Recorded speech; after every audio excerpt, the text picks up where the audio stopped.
and you can just, purchase it for like Ether. Like if you give them an Ether, they would give you like 10,000 tokens or something like that, right? But the 10,000 tokens, once the ICO hit, it would most of the time double or triple your Ether. And it was an ecosystem that was working because the amount of Ether that you had, no, because the amount of Ether that you were able to acquire based on the certain projects, those particular projects were able to make you extremely wealthy. But the best thing about that was you were able to support the project. Okay.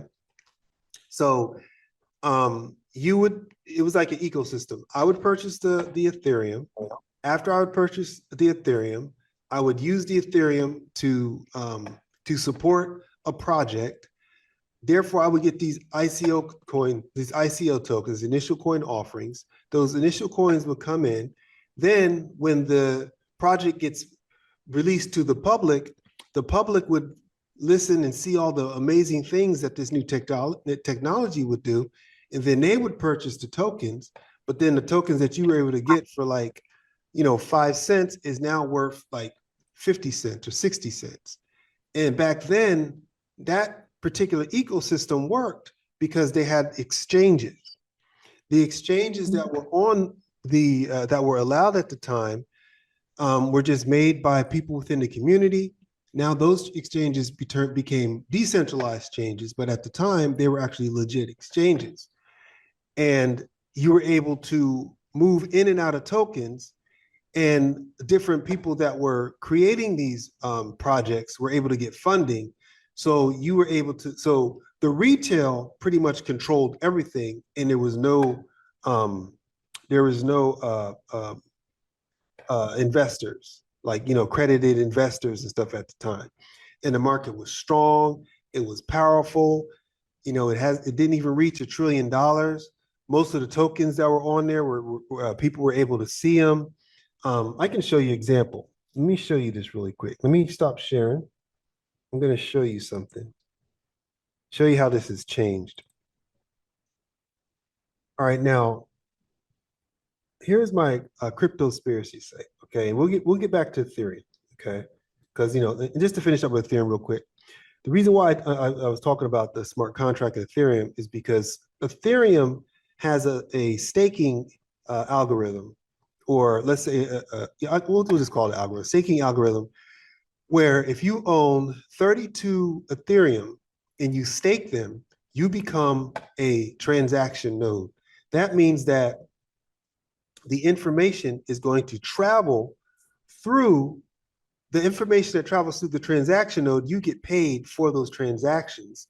By you holding the tokens and staking them, if you have 32 of them, you become a node, and now you can have voting power. You have all these different benefits on the Ethereum blockchain, where now you're making money with that, right?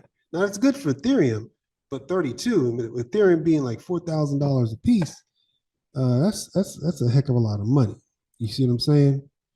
Let me see. With now Ethereum is what, 44,000? Let's just say Ethereum is $4,200, right?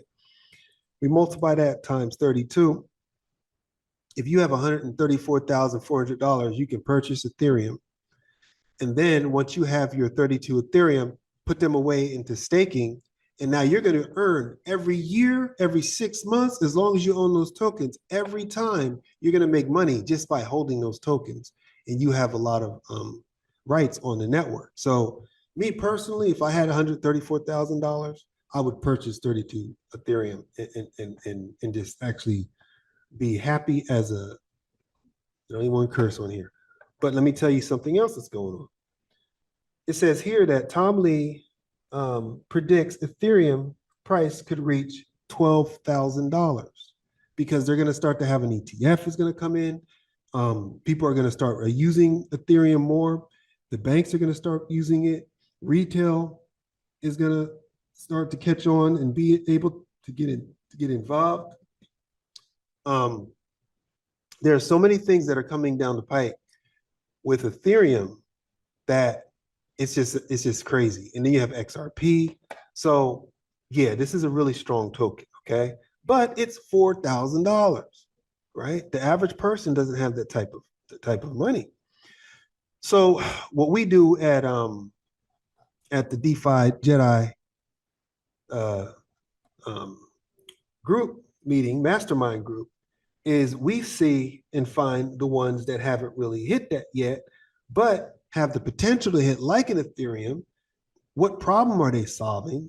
What are they, protocol tokens? We go through all of that, right?